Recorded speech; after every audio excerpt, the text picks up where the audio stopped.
Shalom, Bapak Ibu Jemaat yang terkasih di dalam Tuhan Yesus Kristus.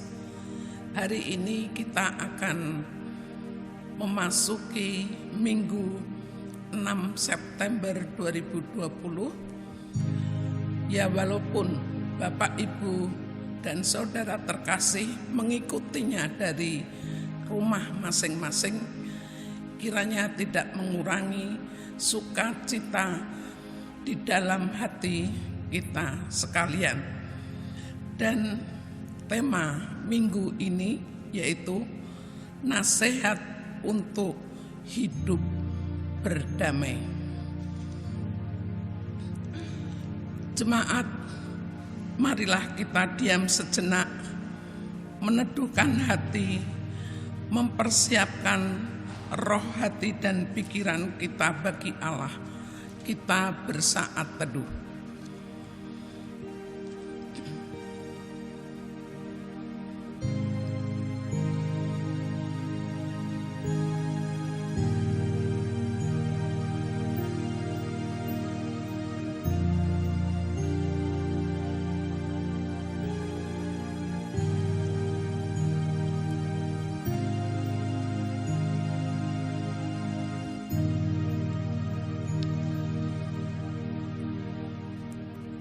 Marilah kita bangkit berdiri, menyambut firman Tuhan sambil menyanyi dari Kidung Jemaat 295 bait yang pertama.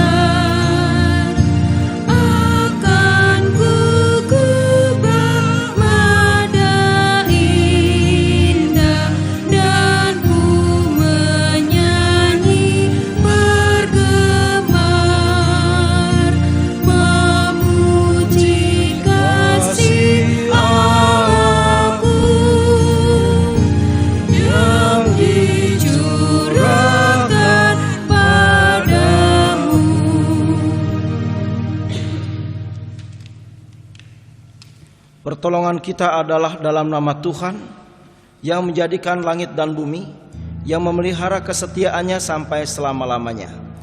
Turunlah atas saudara sekalian anugerah dan sejahtera dari Allah Bapa kita dan Tuhan kita Yesus Kristus. Amin.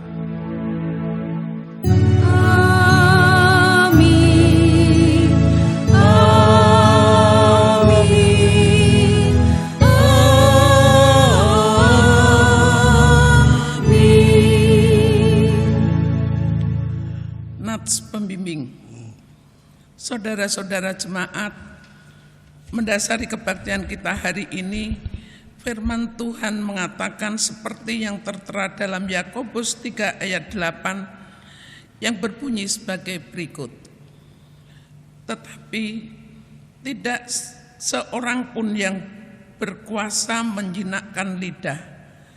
Ia adalah sesuatu yang buas, yang tak terkuasai dan penuh racun yang mematikan.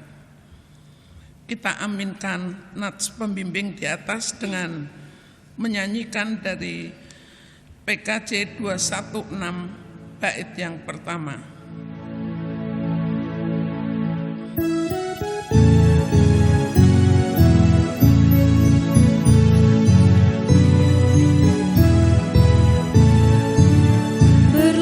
Sukacita di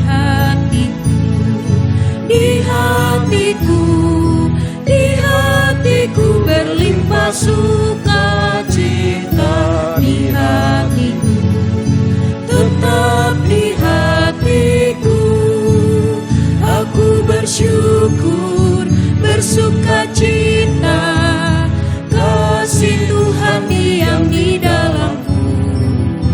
Aku bersyukur, bersukacita, kasih Tuhan diam di dalamku. kasih,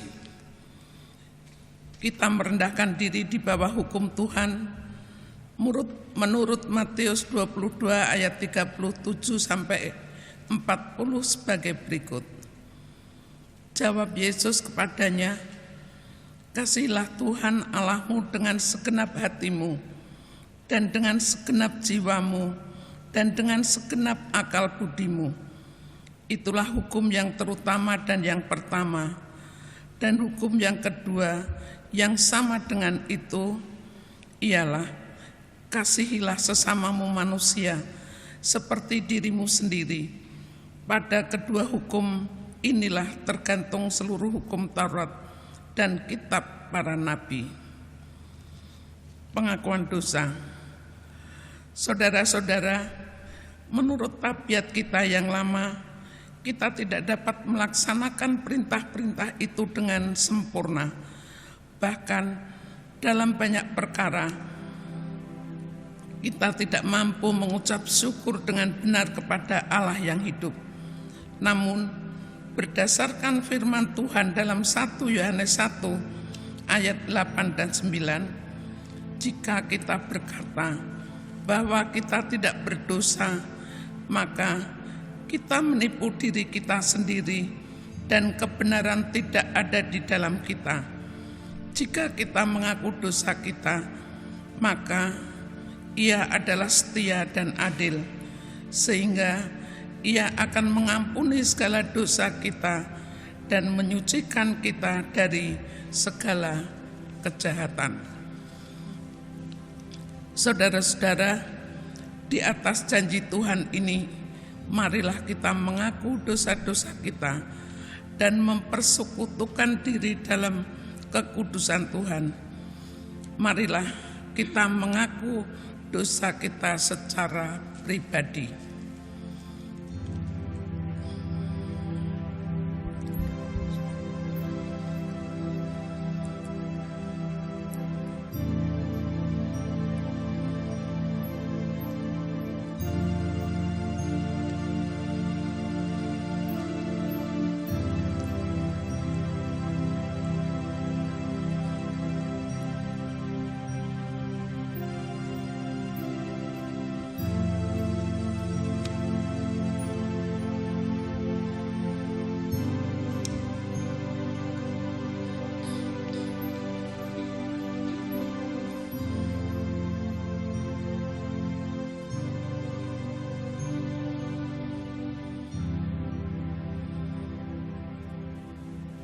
Marilah kita berdoa.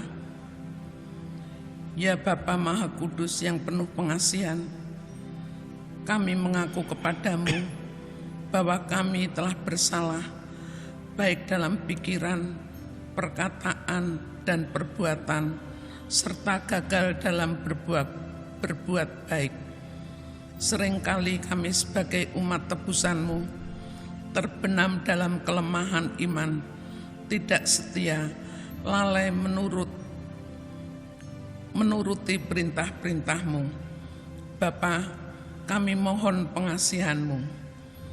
Kami sebagai jemaat-Mu kerap kali mencemarkan kekudusan Tuhan dalam berjemaat dengan kepudaran pengharapan, dengan perselisihan dan pementingan diri. Kristus, kasihanilah kami umat-Mu. Sebagai gereja, kami sering mengabaikan perintah-Mu dengan menutup diri, kesaksian sebagai gereja kabur, kesediaan melayani terhalang oleh dalih-dalih kami. Roh Kudus, kasihanilah kami. Kami mohon ampun atas segala salah dan dosa kami. Sucikanlah kami oleh karena kasih-Mu. Barulah kami senantiasa dengan kuasa Roh-Mu yang kudus, dalam Yesus Kristus Juru Selamat, sesuai janji-Mu. Amin. Kita menyanyi dari nyanyian Kidung Jemaat 39, bait yang pertama.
Saudara-saudara, mari kita mendengarkan berita anugerah Tuhan dengan rasa hormat dan syukur.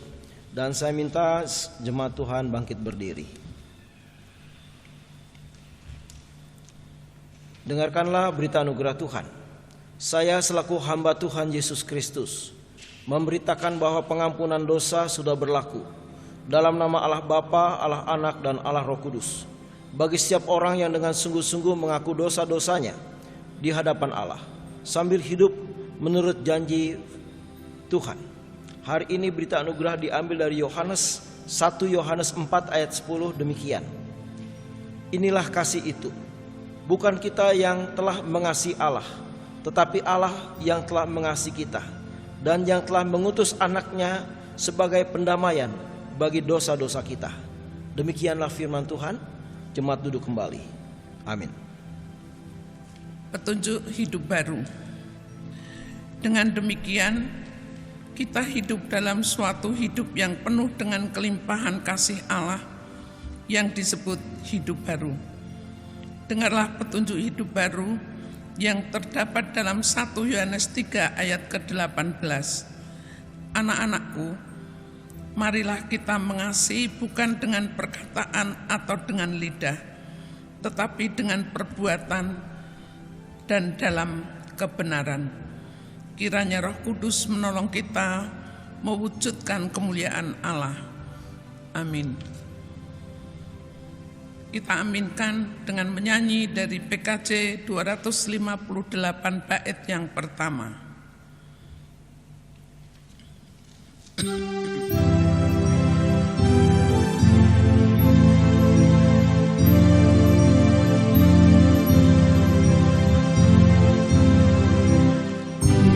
Ingin selalu dekat padamu,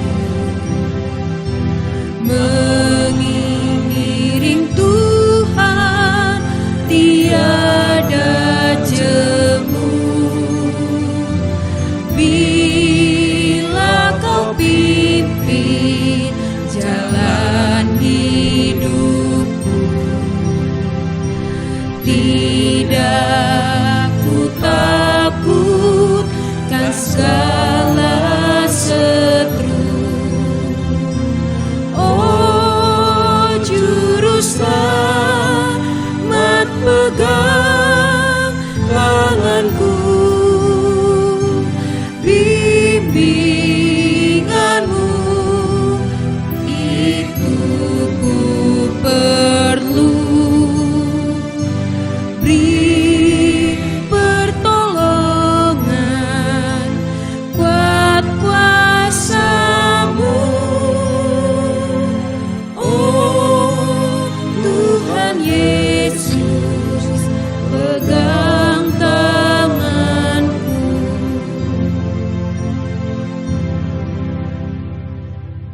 Pengakuan iman sebagai jemaat Tuhan Yesus Kristus dalam satu persekutuan dengan segala jemaat dari segala abad dan tempat. Marilah kita mengucapkan bersama-sama pengakuan iman yang am dan rasuli sambil berdiri. Kita ucapkan demikian. Aku percaya kepada Allah, Bapa yang Maha Kuasa, Khalik langit dan bumi, dan kepada Yesus Kristus, anaknya yang Tuhan kita, yang dikandung daripada Roh Kudus, lahir dari anak darah Maria, yang menderita di bawah pemerintahan Pontius Pilatus, disalibkan, mati dan dikuburkan, turun ke dalam kerajaan maut. Pada hari yang ketiga, bangkit pula dari antara orang mati, naik ke surga, duduk di sebelah kanan Allah, Bapa yang Maha Kuasa, dan akan datang dari sana untuk menghakimi orang yang hidup dan yang mati. Aku percaya pada Roh Kudus, gereja yang kudus dan am, persekutuan orang kudus, pengampunan dosa, kebangkitan daging, dan hidup yang kekal. Amin. Dipersilahkan duduk kembali. Jemaat Tuhan, tiba saatnya kita merenungkan firman. Mari kita siapkan hati kita dengan kita memuji Tuhan dari Kidung Keesaan 124.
Baik, kita berdoa. Bapa, taburkan firman-Mu di hati pikiran roh kami, dan teguhkan kami meteraikan firman-Mu dengan Roh Kudus, supaya Tuhan kami boleh jadi surat yang terbaca oleh banyak orang bahwa Yesus itu hebat, bahwa Yesus itu baik, sehingga ya Tuhan kami boleh membawa damai, karena firman Tuhan mengatakan berbahagialah mereka yang membawa damai, karena mereka disebut anak-anak Allah. Untuk itu Tuhan, bersabdalah, siapkan hati pikiran anak-anak-Mu dengan Roh Kudus-Mu, supaya Tuhan kami sungguh-sungguh hidup dengan Tuhan setiap hari di bumi dan juga di sorga. Di dalam nama Yesus kami berdoa. Tuhan menyertai saudara. Amin. Saudara-saudara, kita buka firman Tuhan dari Matius pasal yang ke-18. Matius pasal yang ke-18.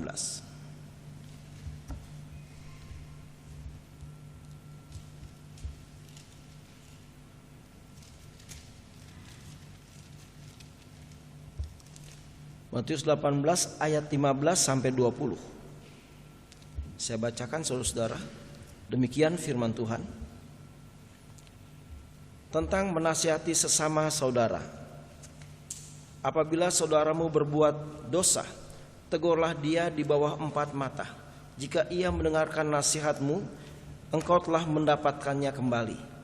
Jika ia tidak mendengarkan engkau, bawalah seorang atau 2 orang lagi, supaya atas keterangan 2 atau 3 orang saksi perkara itu tidak disangsikan. Jika ia tidak mau mendengarkan mereka, sampaikanlah soalnya kepada jemaat. Dan jika ia tidak mau juga mendengarkan jemaat, pandanglah dia sebagai orang yang tidak mengenal Allah atau seorang pemungut cukai. Aku berkata kepadamu, sesungguhnya apa yang kamu ikat di dunia ini akan terikat di sorga, dan apa yang kamu lepas di dunia ini akan terlepas di sorga. Dan lagi aku berkata kepadamu, jika 2 orang daripadamu di dunia ini sepakat meminta apapun juga, permintaan mereka itu akan dikabulkan oleh Bapa-Ku yang di sorga. Sebab di mana 2 atau 3 orang berkumpul dalam nama-Ku, di situ Aku ada di tengah-tengah mereka. Demikianlah firman Tuhan. Berbahagialah mereka yang mendengarkan firman Tuhan, merenungkan dan melakukannya dalam kehidupan sehari-hari. Haleluya. Haleluya. Haleluya. Haleluya.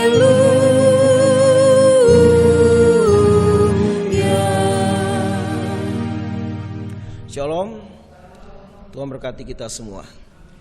Saudara-saudara, mau ataupun tidak mau, kita itu harus membawa damai. Karena apa? Itu ciri-ciri anak Allah, ya kan? Maka dikatakan berbahagialah mereka yang membawa damai, karena mereka disebut anak Allah. Ya. Nah, bagaimana kita bisa berdamai? Kita pertama harus berdamai dengan Allah dan berdamai dengan diri kita sendiri. Ya.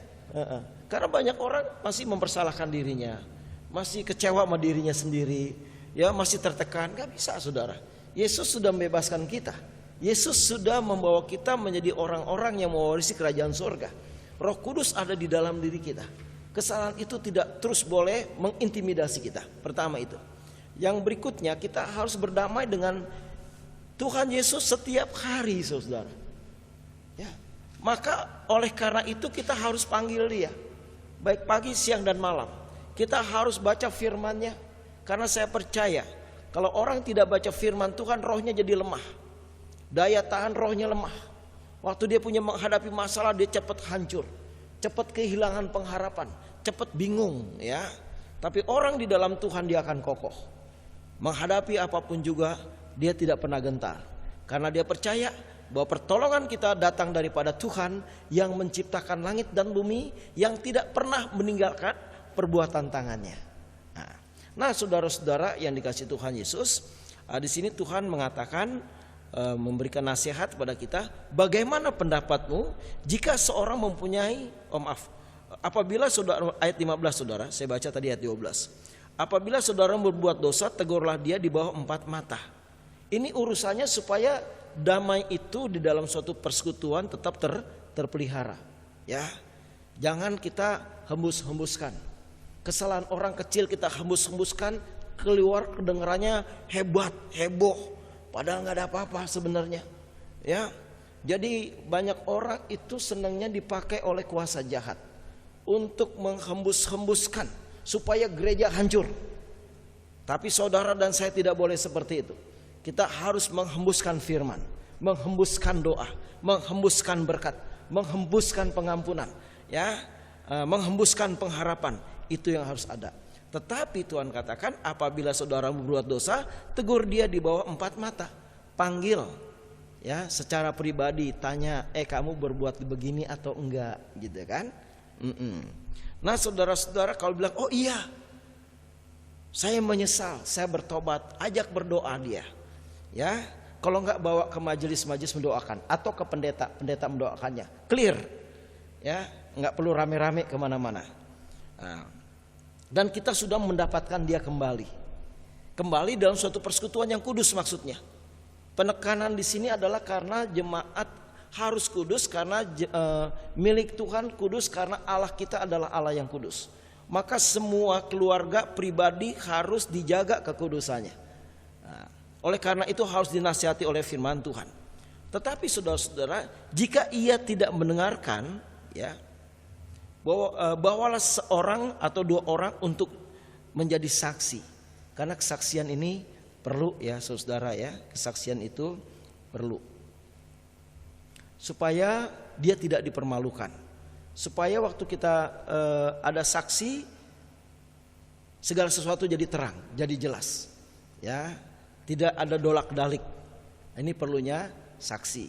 Nah, saudara-saudara yang dikasihi Tuhan Yesus Kristus, yang pertama tadi menegur 4 mata pun juga itu dialami oleh Daud, ya. Waktu Daud jatuh dalam dosa, Nathan dikasih tahu sama Tuhan, itu hambaku tuh dosa. Dia berzina sama Betseba, dia bunuh suaminya dalam peperangan. Ya, kemudian Nabi Nathan nggak cerita kemana-mana, disampaikan sama Daud. Walaupun cara menyampaikannya mungkin itu tajam, ya, dan juga pakai ilustrasi.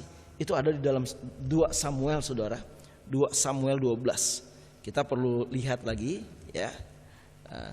2 Samuel pasal yang ke-12, agak panjang tapi nggak apa-apa, ya. Saya bacakan nih saudara, bagaimana Nathan itu memberikan nasihat kepada Daud. Padahal dia raja, tapi Nathan tetap berani untuk memberikan nasihat, ya. Dan itu 4 mata. 4 mata, saudara. Nathan memperingatkan Daud sehingga Daud menyesal. Tuhan mengutus Nathan kepada Daud. Ia datang kepada Daud dan berkata kepadanya, ada 2 orang dalam suatu kota, yang seorang kaya, yang lain miskin. Si kaya mempunyai sangat banyak kambing domba dan lembu sapi.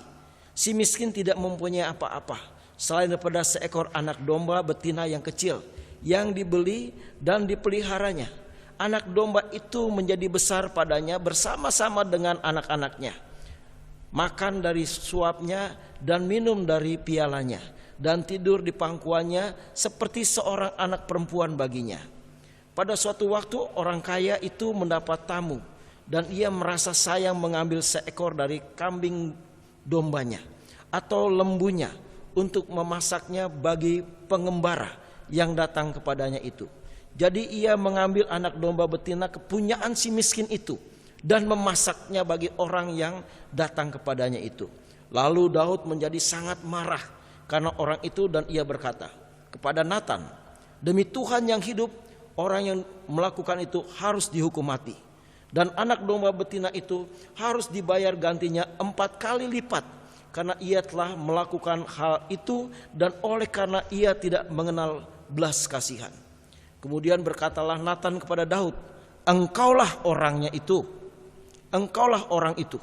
Beginilah firman Tuhan Allah Israel, akulah yang mengurapi engkau menjadi raja atas Israel. Akulah yang melepaskan engkau dari tangan Saul. Telah kuberikan seisi rumah tuanmu kepadamu, dan istri-istri tuanmu ke dalam pangkuanmu. Aku telah memberikan kepadamu kaum Israel dan Yehuda. Dan seandainya itu belum cukup, tentu kutambah lagi ini dan itu kepadamu. Mengapa engkau menghina Tuhan dengan melakukan apa yang jahat di matanya? Uria orang Het itu kau biarkan tewas dengan pedang, dan istrinya kau ambil menjadi istrimu, dan dia sendiri telah kau biarkan dibunuh oleh pedang Bani Amon.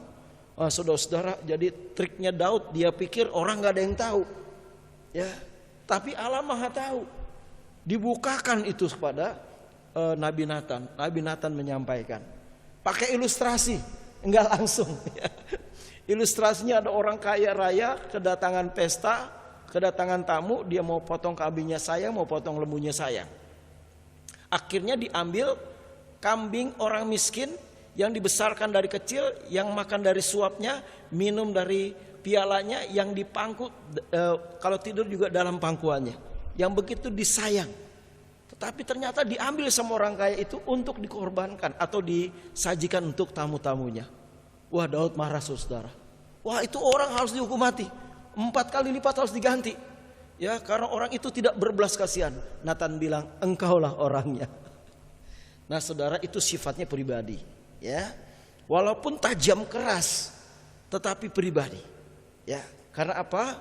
Tidak baik mencemarkan orang di depan umum, ya. Tetapi saudara-saudara yang dikasihi Tuhan Yesus Kristus, kalau ternyata orang yang jatuh di dalam dosa itu masih mengatakan oh tidak, berkelit-kelit dan sebagainya, ya, itu harus ada saksinya. Dan tradisi Israel memang selalu ada, ya. Di pengadilan kita juga harus ada, ya, namanya saksi-saksi, ya. Nah, itu saudara-saudara, mari kita lihat di Bilangan 35, kitab Bilangan, saudara-saudara.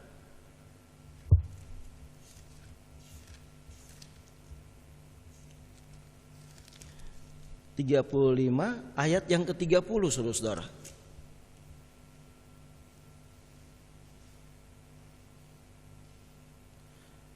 Demikian, Bilangan 35 ayat 30.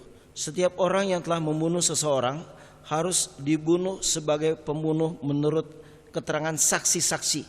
Tetapi kalau hanya satu orang saksi saja tidak cukup untuk memberi keterangan terhadap seseorang dalam perkara hukuman mati. Jadi nggak bisa cuma satu, ya, harus ada saksi-saksi lain supaya kasusnya jelas terang benderang, ya. Itu kita lihat lagi di Ulangan, ya, Ulangan 19 ayat 15.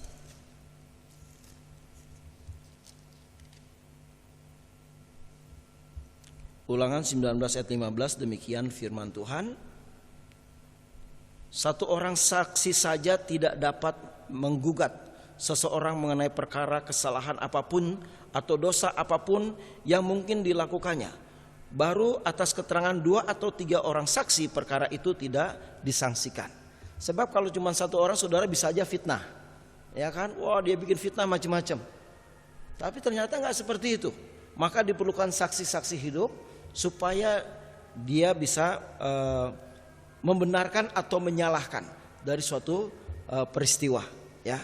Baik, jemaat yang dikasihi Tuhan Yesus Kristus, kalau dulu, ya, gereja-gereja tertentu, ya, kalau jemaatnya bersalah yang memang melanggar firman terus menerus dinasihati dan dia mengaku dosa, dulu saudara-saudara lebih ekstrim.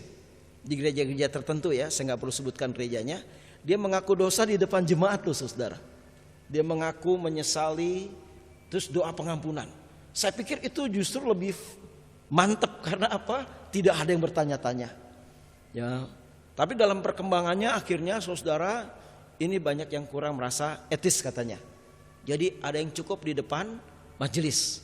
Nah, itu juga sudah mewakili jemaat, ya.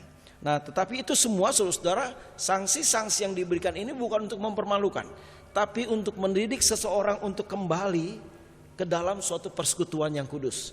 Itu tujuannya, untuk mendidik, mengajar, mengingatkan supaya kita adalah anak-anak Allah yang harus hidup dalam kebenaran firman Tuhan. Nah, saudara-saudara yang dikasihi Tuhan Yesus Kristus, sekali lagi, tetapi jika orang tersebut tetap keras hati dan tidak bertobat, maka bisa dibawa dipandang sebagai orang yang tidak mengenal Allah. Udah dibawa ke jemaat, masih belum bertobat juga, udah tingkat yang paling tinggi, harus dipandang sebagai orang yang tidak mengenal Allah dan juga dipandang sebagai pemungut cukai. Ya, baik saudara yang dikasih Tuhan Yesus. Kalau pemungut cukai mungkin zaman dulu itu, kalau zaman sekarang tuh pegawai bea cukai lah ya. Tapi kesalahannya dulu orang suka mengutip lebih daripada yang sudah ditentukan dan duitnya dikantongin. Ya, jadi sifatnya memeras sebenarnya. Maka dikatakan itu sangat berdosa, umat Allah diperas. Nah, baik saudara yang dikasih Tuhan Yesus Kristus. Jadi lewat hal ini saudara, diharapkan sebenarnya jemaat Tuhan tetap kudus, jemaat Tuhan tetap hidup dengan firman Tuhan, maka perlu ada yang disebut sanksi gereja. Ya, sanksi gereja tadi tujuannya mengingatkan supaya orang hidup dalam pertobatan. Nah, kalau kita semua udah bertobat saudara-saudara, kita ini kudus, firman mengatakan begini ya. Ayat 18. Aku berkata kepadamu, sesungguhnya apa yang kau ikat di dunia ini akan terikat di surga, dan apa yang kau lepaskan di dunia ini akan terlepas di surga. Jadi keluarga gereja berotoritas, punya otoritas ilahi. Waktu berdoa kuasanya sampai di surga, bukan cuma di mulut saudara, tetapi sampai di surga karena umat memelihara kekudusan hidup. Itu tujuannya. Ya, baik saudara-saudara, karena Yesus juga katakan, kepadaku sudah diberikan kuasa di bumi maupun juga di sorga. Jadi kalau kita connect sama Yesus, doanya sampai di sorga. Karena hanya Yesus yang bisa membawa doa-doa ke hadapan Bapa. Maka Yesus katakan, akulah jalan kebenaran dan hidup. Tak seorang pun datang pada Bapa tanpa melalui aku. Jadi hanya Yesus saudara-saudara. Saudara yang gak usah cari-cari juru selamat lain. Gak ada juru selamat lain selain Yesus. Ya, banyak nabi, banyak rasul, tapi juru selamat hanya Yesus Tuhan. Jadi saudara jangan mikir-mikir ada juru selamat lain, nggak ada saudara. Di luar itu kematian. Ya, baik saudara, karena hanya Yesus yang bisa menyelamatkan. Karena apa? Yesus yang tidak berdosa sudah memikul dosa-dosa manusia sedunia, sehingga dia harus disalibkan dan mati.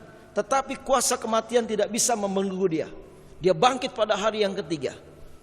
Ya, mengambil kunci alam maut, merebut kunci alam maut, dan dia bangkit dan dia berkuasa atas surga dan alam semesta. Dan semua orang-orang yang percaya kepadanya tidak binasa tetapi akan memperoleh hidup yang kekal. Oleh karena itu firman menekankan supaya kita tetap hidup dalam kekudusan dan kebenarannya. Maka kalau ada yang salah harus dinasehati. Ya, harus dinasehati dengan cinta kasih. Ya, dinasehati dengan harapan dia bisa kembali di jalan Tuhan, meninggalkan dosa-dosa lama dan hidup bersama dengan Tuhan setiap hari.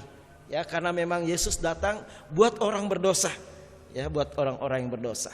Baik saudara-saudara yang dikasih Tuhan Yesus Kristus.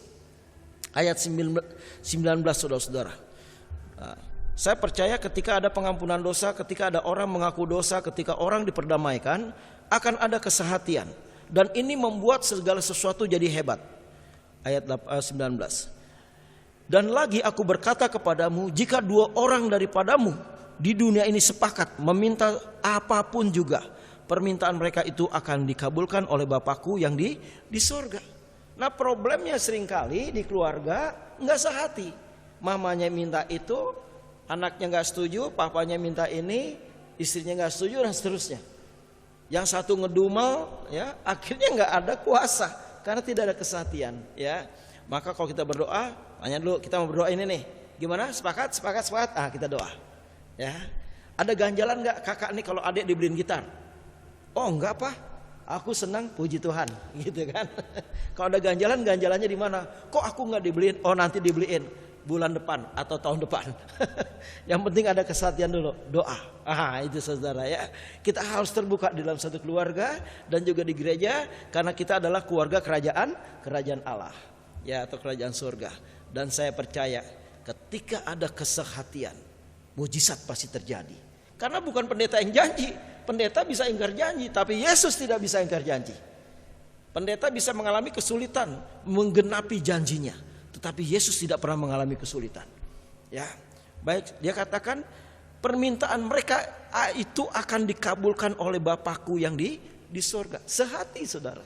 Ya, maka jangan sinis sama orang yang sedang hancur, sedang berdosa, tapi kita rangkul, kita panggil supaya mereka sehati, ya, menyadari dosanya dan berbuat hal-hal yang baik yang Tuhan inginkan. Saudara-saudara yang dikasihi Tuhan Yesus Kristus, mobil itu bannya 4 saudara, kecuali bemo 3 ya. Itu kalau macet 1 aja saudara-saudara nggak jalan, ya kan, nggak bisa jalan. Dipaksa pun macet 1 muter-muter mungkin, atau memang nggak jalan sama sekali.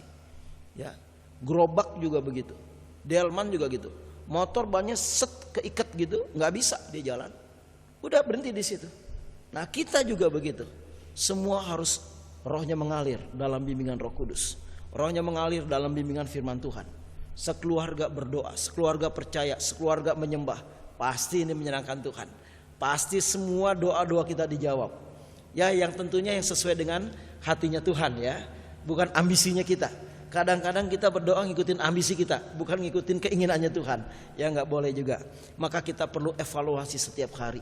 Ya, baik saudara yang dikasihi Tuhan. Jadi Allah menghendaki jemaatnya tetap kudus dan hidup dengan damai. Ya, oleh karena itu kita harus menjauhi segala bentuk dosa dan hidup dalam otoritas sorgawi dan saling menerima, saling mengampuni, saling memberkati supaya kita hidup bisa berdamai kepada semua orang. Tuhan memberkati. Amin.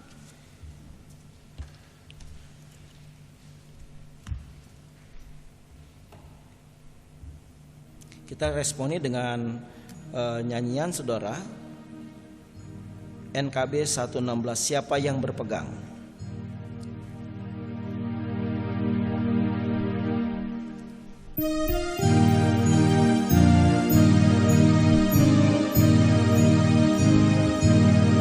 Siapa yang berpegang pada sabda Tuhan dan setia mematuhinya, hidupnya mulia dalam cahaya baka, bersekutu dengan Tuhannya. Percayalah dan pegang sabdanya, hidupmu dalam Yesus sungguh bahagia. Kita berdoa saudara. Bapa Tuhan Yesus dan Roh Kudus, kami berserah kepadamu Tuhan, untuk Engkau bentuk, Engkau arahkan, Engkau kendalikan, supaya hati kami Tuhan dikuasai Roh Kudus-Mu dan firman-Mu, supaya kami tidak menjadi pribadi pemberontak, pribadi yang sombong, pribadi yang dendam, pribadi yang penuh dengan benci, tapi pribadi kami pribadi yang penuh dengan kasih sayang, pribadi yang pengampun, pribadi yang mulia seperti Yesus, pribadi yang penuh dengan kasih damai sejahtera, pribadi yang haus dan lapar akan firman Tuhan, pribadi yang mulia, sehingga ya Tuhan iblis gak sanggup tinggal di hati kami, karena Yesus yang berkuasa. Terima kasih Bapa, Yesus dan Roh Kudus, sehingga kami boleh berdamai kepada semua orang, mengampuni banyak orang. Kalau ada rekan kami yang berdosa, bersalah, kami tidak bawa dalam ranah bergosip ya Allah, tetapi mendoakan secara pribadi sampai kami mendapatkannya kembali. Terima kasih Bapa, Yesus dan Roh Kudus. Kami juga berdoa ya Tuhan untuk seluruh majelis dan jemaat GKO Kristus Raja, dimanapun mereka berada, Engkau tetap jadi raja mereka, jadi sahabat mereka, jadi gembala mereka, jadi pelindung mereka, jadi Allah yang memberkati mereka. Demikian dengan pos pelayanan Bali, terus Kau berkati supaya ada kesehatan, cinta kasih. Engkau yang mendidik kami semua untuk mengalami pertumbuhan kerohanian. Engkau yang mendanani kepribadian kami untuk sesuai dengan kepribadian-Mu ya Tuhan. Terima kasih Bapa. Berkati seluruh majelis, seluruh pengurus komisi dan jemaat, dan lindungi mereka dari COVID-19 dalam nama Yesus. Terima kasih, terpujilah Engkau sampai selama-lamanya. Berkati perekonomian jemaat, perekonomian gereja, Kau berkati. Walaupun dalam kondisi COVID-19 kami percaya Tuhan tidak pernah mengalami kesulitan memberkati gerejanya. Ajarkan pelayan-pelayan Tuhan untuk percaya, bukan percaya pada uang, tapi percaya pada Yesus yang sanggup memelihara gerejanya. Terima kasih Bapa. Dan Bapa, kami juga berdoa untuk jemaat-jemaat yang sakit, baik Pak Sutiman ya Tuhan, Pak Wirman Siahaan, Bapak Simanjuntak, demikian juga dengan Wahyu dan juga Esra ya Tuhan, Kau pulihkan keadaannya. Terima kasih Bapak. Kami juga berdoa ya Tuhan untuk orang-orang tua, baik Ibu Emma Panggabean dan juga semua orang-orang yang sudah opung-opung ya Allah, yang badannya mulai tidak gesit lagi, mulai lemah. Kau jaga kesehatan mereka semua. Berkati para majelis yang dengan tekun melayani Tuhan. Dan Tuhan ajarkan kepada kami semua untuk terus diperbaharui oleh firman Tuhan. Terima kasih. Dan Bapak Engkau berkati organis, song leader, majelis yang melayani hari ini, kameramen dan semua yang terlibat dalam pelayanan, pendoa-pendoa Engkau berkati. Terima kasih Bapak. Dan Bapak, kami juga berdoa ya Tuhan untuk seluruh gereja Tuhan di Indonesia untuk terus berjuang bagi taburan Injil Kerajaan Allah. Kami bersyukur karena banyak jiwa-jiwa yang dari non-Kristen terima Yesus. Bahkan tokoh-tokoh agama dari seberang terima Yesus. Kami ucapkan syukur karena Roh Kudus bekerja begitu hebat. Kami berdoa untuk para penginjil yang memberitakan firman Tuhan di pelosok-pelosok maupun di kota ya Bapa. Engkau berkati mereka semua. Terima kasih. Kami juga berdoa untuk Indonesia supaya dipulihkan dari krisis sosial, politik, ekonomi, budaya ya Tuhan. Supaya Indonesia yang dipimpin oleh Presiden Joko Widodo Engkau berkati. Demikian Pak Ma'ruf Amin. Demikian keamanan angkatan laut, darat dan udara. Demikian dengan RT, RW, Lurah, Camat, Bupati, Wali Kota, Gubernur, semua Engkau berkati untuk menopang Presiden kami Joko Widodo. Terima kasih Bapa, dan Indonesia menjadi milik Allah Bapa dan Roh Kudus. Terima kasih Tuhan. Ini doa kami ya Bapa. Dan kami juga berdoa sebelumnya untuk Anggi, yang kami bersyukur Kau sudah berikan anak. Dan Tuhan, tetapi ada blooding Tuhan, Engkau yang membenahinya, Engkau yang menyembuhkannya. Terima kasih atas semua kebahagiaan, atas semua kesembuhan yang Tuhan berikan. Tuhan, ini doa kami yang kami sempurnakan dengan doa Bapa kami. Bapa kami yang di surga, dikuduskanlah namamu, datanglah kerajaanmu, jadilah kehendak-Mu di bumi seperti di surga. Berikanlah kami pada hari ini makanan kami yang secukupnya, dan ampunilah kami akan kesalahan kami, seperti kami juga mengampuni orang yang bersalah pada kami. Dan jangan bawa kami ke dalam pencobaan, tapi lepaskanlah kami daripada yang jahat, karena Engkau lah yang mempunyai kerajaan dan kuasa dan kemuliaan sampai selama-lamanya. Amin.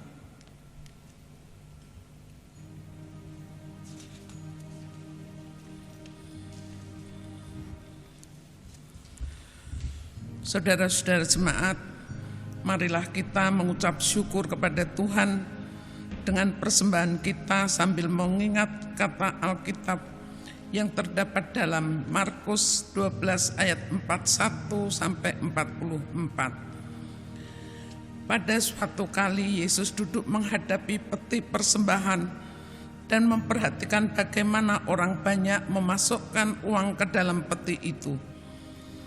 Banyak orang kaya memberi jumlah yang besar. Lalu datanglah seorang janda yang miskin dan ia memasukkan 2 peser, yaitu 1 duit.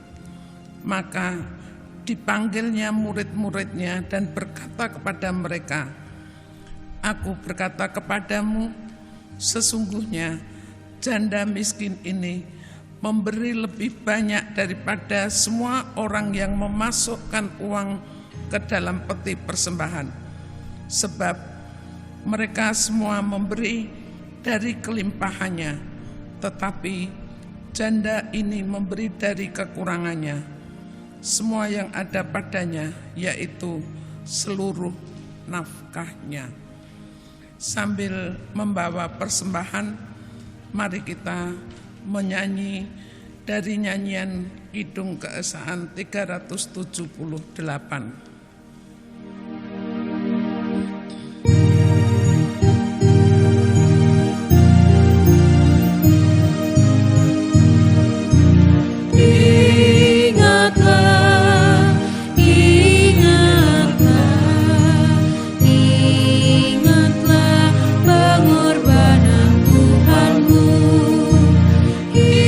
Hidupmu diselamatkan olehnya.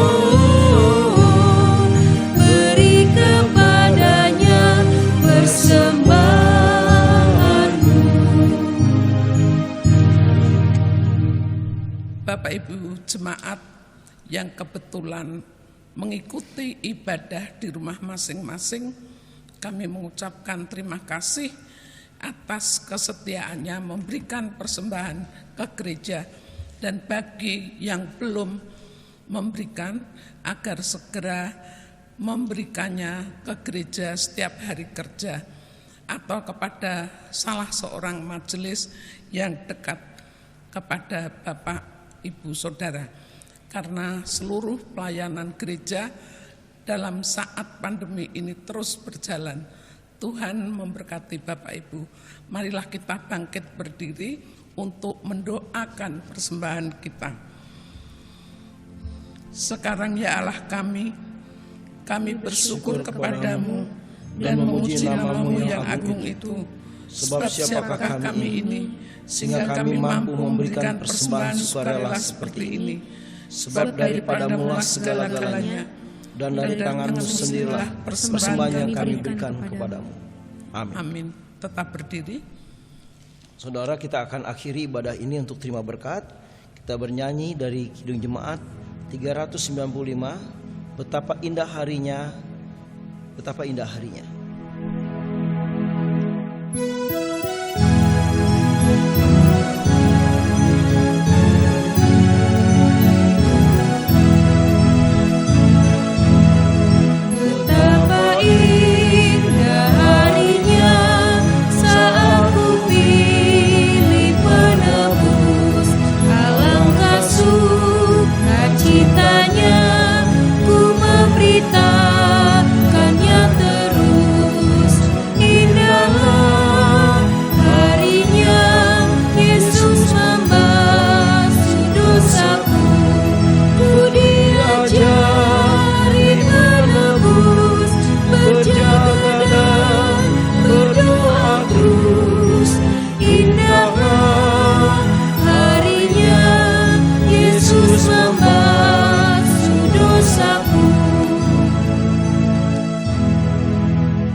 Tuhan Yesus, kembalilah ke dalam kenyataan hidup sehari-hari. Taatlah pada firman Tuhan, nyatakan kasih Tuhan Yesus kepada semua orang dan terima berkat Tuhan. Tuhan memberkati engkau dan melindungi engkau. Tuhan menyinari engkau dengan wajahnya dan memberi engkau kasih karunia. Tuhan menghadapkan wajahnya kepadamu dan memberi engkau damai sejahtera. Amin. Amin.